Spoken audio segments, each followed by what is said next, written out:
Winfield Middle School, and welcome to the Crow's Nest. I'm Ella. And I'm Sam, and today is Tuesday, November 21st, 2017. At this time, let us pause for a moment of silence.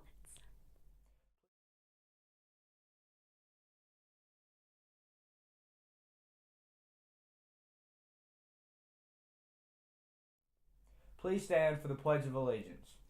Attention, salute, pledge.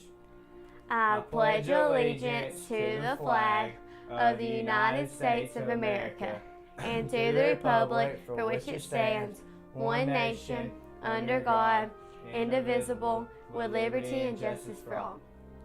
Our message for today is about doing a good deed.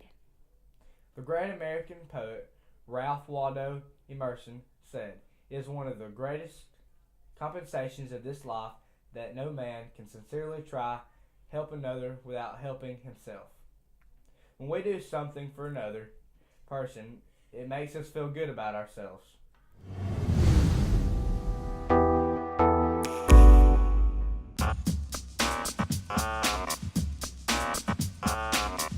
Remember Christmas when you were a kid and how they kept pounding one simple message into your head over and over?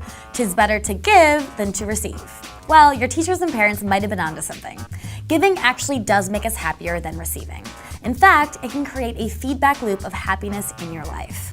Helping others reach their goals brings joy. Doing nice things for others can literally make you happier for the rest of the week. If you don't believe that, try bringing donuts into the office next Monday or picking up the tab next time you're out with some friends. Trust us, it'll feel pretty special. And karma-wise, it should come back to benefit you down the road. There is one caveat though. Being a martyr stresses you out and is bad for your health. So don't spend too much time or money on giving. After all, you don't want to turn into a pushover or the kind of person who will do anything to make others happy. As with many things, there is a limit. Having said that, figure out what you're comfortable giving and do it. It's like Buddha once famously said, "Thousands of candles can be lighted from a single candle, and the life of the candle will not be shortened."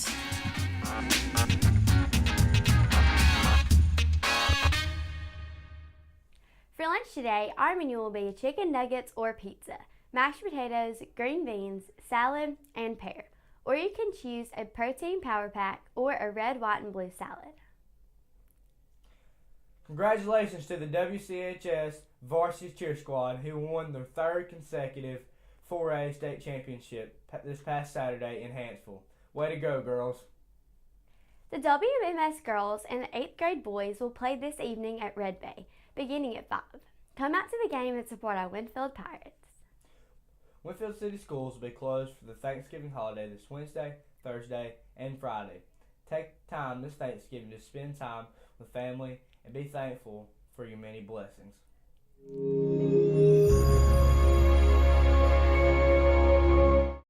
We're all familiar with the story of the first Thanksgiving when the Pilgrims invited local Native Americans to share a meal with them. But we bet you didn't know Thanksgiving didn't become an annual tradition until more than 200 years later. That first Thanksgiving in 1621 wasn't just one big meal. It was a 3-day festival of eating, hunting, and other entertainments in honor of the Pilgrims' first successful harvest. The Indians killed 5 deer as gifts for the colonists, so venison was definitely on the first Thanksgiving menu. But we bet you didn't know that turkey was not. They also didn't have pumpkin pie or potatoes, which hadn't been introduced to New England yet. And while they may have eaten cranberries, they would have been served plain, not in a sauce or relish. The Pilgrims didn't plan on starting a Thanksgiving tradition. In fact, they didn't repeat the November celebration in subsequent years. In 1789, President George Washington announced the first ever national Thanksgiving holiday, which took place on Thursday, November 26th. But it didn't become an annual tradition nationwide until the 19th century. That's when an American writer named Sarah Josepha Hale, most famous for writing the nursery rhyme Mary Had a Little Lamb, was inspired by a diary of pilgrim life to recreate that first Thanksgiving feast.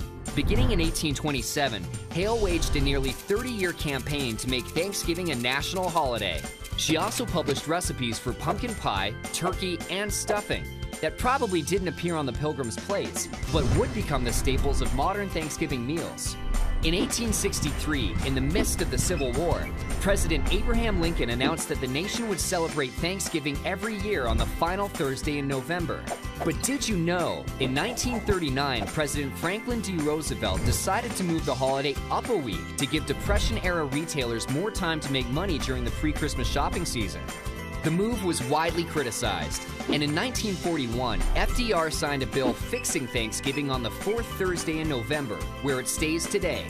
One of the quirkiest Thanksgiving traditions began in 1989, when President George H.W. Bush granted the first official pardon to a turkey. Every November since then, the current Oval Office occupant has given a reprieve to 1 or 2 turkeys, sending them into retirement on a farm rather than to a dinner table. Though it only began in the late 20th century, the story has become one of the more unusual chapters in the long history of Thanksgiving traditions.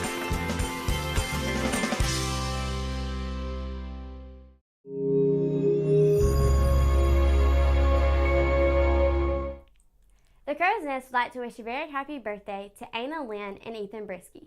Celebrating on Wednesday, Carly Pinkerton. On Thursday, Reese Henneke. On Saturday, Drew Aldridge, and on Sunday, Annabeth Butler. And a special happy birthday to Coach Goodwin on Thanksgiving. We're thankful for you. Everyone, enjoy your special day. That's the view from the Crow's Nest. Have a fabulous Thanksgiving holiday.